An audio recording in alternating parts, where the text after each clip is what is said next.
বিশ্ব সংবাদে আপনাকে স্বাগত। শুরুতেই জানাবো হাতে পাওয়া সর্বশেষ আন্তর্জাতিক সংবাদের শিরোনাম, পরে বিস্তারিত। ইসরায়েল ফিলিস্তিন পুরোদমে যুদ্ধ চলছে, আর এই যুদ্ধের সর্বশেষ আন্তর্জাতিক গুরুত্বপূর্ণ আপডেট সংবাদ জানিয়ে দিব। আল্লাহর রহমতে ইসরায়েল বিলুপ্ত হয়ে যাবে, বললেন ইরানের সর্বোচ্চ নেতা। এরপর জানাবো আরব বিশ্বকে ইসরায়েলের বিরুদ্ধে অবস্থান জোরদারের আহ্বান জানালেন ইরানের সর্বোচ্চ নেতা। এরপর রয়েছে খারকিবে রাশিয়ার ভয়াবহ বোমা হামলা, নিহত অধিক। আরো জানিয়ে দিব ব্রিটিশ লক্ষ্যবস্তুতে হামলার হুমকি রাশিয়ার, যে ভয়ঙ্কর হুঁশিয়ারি দিলেন মারিয়া জাখারোভা। আল্লাহর রহমতে ইসরায়েল বিলুপ্ত হয়ে যাবে, বললেন ইরানের সর্বোচ্চ নেতা। পার্স টুডে হামাসের রাজনৈতিক কার্যালয়ের প্রধান ইসমাইল হানিয়া এবং তার সাথে থাকা প্রতিনিধি দল গতকাল ইরানের সর্বোচ্চ নেতার সাথে সাক্ষাৎ করেছেন। সাক্ষাতে তারা ইসলামী বিপ্লব আয়াতুল্লাহ খামেনি এবং ইরানের সরকার ও জাতির প্রতি শোক ও সমবেদনা জানান। বৈঠকে ইসলামী বিপ্লবের নেতাও ফিলিস্তিনি জাতিকে, বিশেষ করে গাজার জনগণ এবং জনাব হানিয়ার সন্তানদের শহীদ হওয়ার ঘটনায় তাকে অভিনন্দন ও সমবেদনা জানান। তার পাশাপাশি হামাসের রাজনৈতিক কার্যালয়ের প্রধানের স্বজন হারানোর বেদনায় ধৈর্যের প্রশংসা করেন। সমগ্র বিশ্বে বিস্ময় সৃষ্টিকারী গাজায় জনগণের অসাধারণ প্রতিরোধের প্রসঙ্গ উল্লেখ করে আয়াতুল্লাহ খামেনি বলেন, কেউ কি কখনো ভেবেছিল যে একদিন আমেরিকার বিশ্ববিদ্যালয়গুলোতে ফিলিস্তিনের পক্ষে স্লোগান উঠবে এবং ফিলিস্তিনের পতাকা উড়ানো হবে? তিনি জোর দিয়ে বলেন, ভবিষ্যতেও ফিলিস্তিনি ক্ষেত্রে এমন ঘটনা ঘটতে পারে যা এখন অবিশ্বাস্য মনে হবে। ইসলামী বিপ্লবীর নেতা হযরত মুসা আলাইহিস সালামের মায়ের প্রতি আল্লাহ দেওয়া দুটি প্রতিশ্রুতি পূরণের বিষয়ে কোরআনের আয়াতের কথা উল্লেখ করে আরো বলেন, এখন ফিলিস্তিনি জনগণের ব্যাপারে আল্লাহর প্রথম প্রতিশ্রুতি পূর্ণ হয়েছে, সেটা হলো গাজার জনগণের বিজয়। সেখানে আমেরিকা, ন্যাটো, ইংল্যান্ড এবং আরো কয়েকটি দেশের সমন্বয়ে গঠিত বড় এবং শক্তিশালী একটি গ্রুপ গাজার ছোট একটি গ্রুপের কাছে পরাস্ত হয়েছে। একইভাবে দ্বিতীয় প্রতিশ্রুতিও বাস্তবায়িত হতে পারে, সেটা হলো ইহুদিবাদী ইসরায়েলের পতন। আল্লাহর রহমতে যেদিন নদী থেকে সাগর পর্যন্ত ফিলিস্তিন গঠিত হবে, সেদিন ওই প্রতিশ্রুতিও বাস্তবায়িত হবে।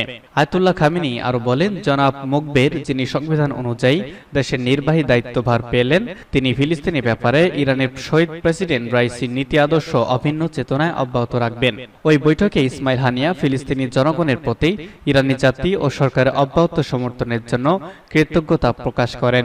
জনাব রাইসিক একজন বন্ধুত্বপূর্ণ ব্যক্তি এবং ফিলিস্তিন ও প্রতিরোধের একজন সাহায্যকারী বলে অভিহিত করে জনাব হানিয়া বলেন, ইরানের শহীদ পররাষ্ট্রমন্ত্রী জনাব হোসেন আমির আব্দুল্লাহিয়ানো আন্তর্জাতিক সকল সংগঠন ও সংস্থায় সবসময় ফিলিস্তিন এবং প্রতিরোধ আন্দোলনকে সুরক্ষা করে কথা বলেছেন। এজন্য আমি তাকে বহুবার বলেছি, আপনি প্রতিরোধের পররাষ্ট্রমন্ত্রী। এদিকে হামাসের রাজনৈতিক কার্যালয়ের প্রধান গাজার সর্বশেষ পরিস্থিতি ব্যাখ্যা করতে গিয়ে আরো বলেন, এই অঞ্চলে এখন প্রতিরোধ ফ্রন্ট এবং ফিলিস্তিনি প্রতিরোধ বাহিনী সর্বোত্তম অবস্থায় রয়েছে। পক্ষান্তরে ইহুদিবাদী শত্রুরা সবচেয়ে খারাপ অবস্থায় রয়েছে। এটা আল্লাহর বিশেষ অনুগ্রহী হয়েছে বলে জনাব হানিয়া মন্তব্য করেছেন। আরব বিশ্বকে ইসরায়েলের বিরুদ্ধে অবস্থান জোরদারের আহ্বান জানালেন ইরানের সর্বোচ্চ নেতা। ইসলামী প্রজাতন্ত্র ইরানের সর্বোচ্চ নেতা আয়াতুল্লাহিল উজমা খামেনি গতকাল প্রেসিডেন্ট সৈয়দ ইব্রাহিম রাইসি ও তার সফরসঙ্গীদের শাহাদাতে সমবেদনা প্রকাশ করায় তিউনিসিয়ার প্রেসিডেন্ট কায়েস সাইদকে ধন্যবাদ জানিয়ে বলেছেন, প্রেসিডেন্ট ও তার সফরসঙ্গীদের হারানোর ঘটনাটি অত্যন্ত কঠিন, কিন্তু ইসলামী প্রজাতন্ত্র প্রতিষ্ঠার পর থেকেই সবসময় দেখেছে আল্লাহর রহমতে এবং জনগণের ধৈর্য ও অধ্যবসায়ের আলোকে তিক্ত ঘটনাগুলো উন্নয়ন ও অগ্রগতির উৎস হয়ে উঠেছে। তিউনিসিয়ার প্রেসিডেন্ট কায়েস সাইদ ইরানের জনগণ ও সরকারের প্রতি শোক ও সমবেদনা জানাতে গতকাল তেহরানে আসেন এবং ইরানের সর্বোচ্চ নেতার সঙ্গে বৈঠক করেন। শহীদ প্রেসিডেন্ট রাইসির তিউনিস সফরের কারণে ইরান ও তিউনিসিয়ার মধ্যে সম্পর্ক নতুন যুগের সূচনা হয়েছে, একথা উল্লেখ করে সর্বোচ্চ নেতা বলেন, তিউনিসিয়ার শীর্ষস্থানে কায়েস সাইদের মতো একজন বিজ্ঞ শিক্ষাবিদের উপস্থিতিটাই দেশটির জন্য একটা সুযোগ, যাতে দীর্ঘদিনের স্বৈরশাসন এবং ইসলামী বিশ্বের সাথে বিচ্ছিন্নতার পর দেশটিকে নতুনভাবে সুপরিচিত করতে পারে। তিনি আরো বলেন, জাতীয় উন্নয়ন ও অগ্রগতি সাধনের দুর্দান্ত প্রতিভা রয়েছে তিউনিসিয়ার জনগণের। আশা করি করি কায়েস সাইদের পরিকল্পনায় তিউনিসিয়ার বিভিন্ন ধারার মধ্যে প্রয়োজনীয় ঐক্য তৈরি হবে এবং আরো বেশি উন্নয়নের ক্ষেত্র প্রস্তুত হবে।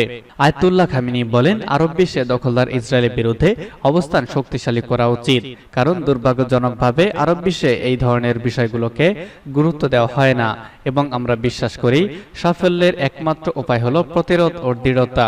ইরান ও তিউনিসিয়ার মধ্যে বর্তমান সহমর্মিতাকে কার্যক্ষেত্রে সহযোগিতা পরিণত করার আহ্বান জানান ইরানের সর্বোচ্চ নেতা। খার্কিবে রাশিয়ার বোমা হামলা, 4 জন নিহত। ইউক্রেনের দ্বিতীয় বৃহত্তম শহর খার্কিবে সরাসরি হামলা করেছে রুশ বাহিনী। ইউরো নিউজ তাদের এক প্রতিবেদনে জানিয়েছে, রাশিয়ানরা খার্কিব শহরে 2টি গ্লাইডার বোমা দিয়ে হামলা চালিয়েছে। সংবাদ মাধ্যমটি জানায়, হামলায় কমপক্ষে 12 জন আহত হয়েছে। শহরের উত্তরে একটি আবাসিক এলাকায় একটি বোমা বিস্ফোরিত হয়, এতে 11 জন আহত হয়, আবাসিক ভবন ক্ষতিগ্রস্ত হয় এবং একটি কার ওয়াশ ক্যাফে সম্পূর্ণ ধ্বংস হয়ে যায়। এছাড়া শহরের পশ্চিমে আরেক হামলায় এক নারী গুরুতর আহত হয়। এদিকে সংবাদ মাধ্যম আল জাজিরা অঞ্চলটির আঞ্চলিক গভর্নর ওলেগ সিনেকুবভকে বরাত দিয়ে জানিয়েছে, এই হামলায় 4 জন নিহত হয়েছেন। এর 2 দিন আগে খার্কিবের সীমানায় একটি ব্যস্ত রিসোর্টে রাশিয়া হামলা চালালে 11 জন নিহত হয়। ওই সময় ওই অঞ্চলের কয়েকটি গ্রামে হামলা চালায় রুশ বাহিনী। সে সময় 9,907 জনকে ওই অঞ্চল থেকে সরিয়ে নেয়ার কথা জানিয়েছিল সিনেকুগভ। চলতি মাসের মাঝামাঝি ইউক্রেনের দ্বিতীয় বৃহত্তম শহর খার্কিব থেকে 74 কিলোমিটার উত্তর দক্ষিণ পূর্বাঞ্চলীয় সীমান্ত শহর ভোভসানস্কে ঢুকে পড়ার দাবি করেছে রুশ বাহিনী। সীমান্ত এলাকায় আকস্মিক হামলা চালিয়ে 9টি গ্রাম দখল করে নিয়েছে তারা। সেই সময় রাশিয়ার টানা আক্রমণের মুখে ইউক্রেনের প্রেসিডেন্ট ভলোদিমির জেলেনস্কি খার্কিব সফর শুরু করেছেন। সেই সফরে তার বাহিনী রাশিয়ার অগ্রযাত্রা আংশিকভাবে রুখে দিয়েছে বলেও দাবি করেছেন তিনি। ব্রিটিশ লক্ষ্যবস্তুতে হামলার হুমকি রাশিয়ার। রাশিয়ার পররাষ্ট্রমন্ত্রীর মুখপাত্র মারিয়া জাখারোভা বলেছেন, রুশ ভূখণ্ডে হামলা চালাতে ইউক্রেন যদি ব্রিটিশ অস্ত্র ব্যবহার করে তাহলে মস্কো ব্রিটিশ লক্ষ্যবস্তুতে হামলা চালাবে। জাখারোভা সাংবাদিকদের বলেন, এমন পরিস্থিতিতে ব্রিটিশ অস্ত্র দিয়ে রাশিয়ার ভূমিতে হামলা হলে ইউক্রেনের ভূখণ্ড এবং এর সীমান্তের বাইরে ব্রিটিশ লক্ষ্যবস্তুতে আঘাত হানার কথা বিবেচনা করবে রাশিয়া। চলতি মাসের শুরুতে ব্রিটিশ পররাষ্ট্রমন্ত্রী ডেভিড ক্যামেরন রাশিয়ার অভ্যন্তরে লক্ষ্যবস্তুতে আঘাত হানার জন্য লন্ডনে সরবরাহ করা অস্ত্র ব্যবহারের অধিকার ইউক্রেনের রয়েছে বলে মন্তব্য করেন। ক্যামেরনের মন্তব্যে মস্কো হুঁশিয়ারি দিয়েছিল। মারিয়া জাখারোভা সেই হুঁশিয়ারির পুনরাবৃত্তি করেছেন। রাশিয়া ব্রিটিশ পররাষ্ট্রমন্ত্রীর এই মন্তব্যে ক্ষুব্ধ প্রতিক্রিয়া ব্যক্ত করে। এর জেরে সম্প্রতি কৌশলগত পারমাণবিক ক্ষেপণাস্ত্র উৎক্ষেপণের মহড়া শুরু করেছে মস্কো। এদিকে রুশ বাহিনী প্রথমবারের মতো পারমাণবিক মহড়া শুরু করেছে। এই মহড়ায় রয়েছে অকৌশলগত পারমাণবিক অস্ত্র প্রস্তুত ও ব্যবহারের ব্যবহারিক প্রশিক্ষণ। মঙ্গলবার দেশটির প্রতিরক্ষা মন্ত্রণালয় জানায়, প্রেসিডেন্ট ভ্লাদিমির পুতিন এ মাসের শুরুতে এই মহড়ার নির্দেশ দেন। মস্কো এগুলোকে রাশিয়ার জন্য নিরাপত্তা হুমকির সঙ্গে যুক্ত করেছে। পশ্চিমা কর্মকর্তারা পুতিনের পারমাণবিক হুমকিকে যুদ্ধাংদেহী বিবৃতি বলে অভিহিত করেছেন। কৌশলগত বা অকৌশলগত পারমাণবিক অস্ত্রগুলি পুরো শত্রু শহর নিশ্চিহ্ন করার জন্য নকশা করা, কিন্তু কৌশলগত অস্ত্রের চেয়ে অকৌশলগত অস্ত্র কম শক্তিশালী। তবুও এগুলোর বিশাল ধ্বংসাত্মক সম্ভাবনা রয়েছে।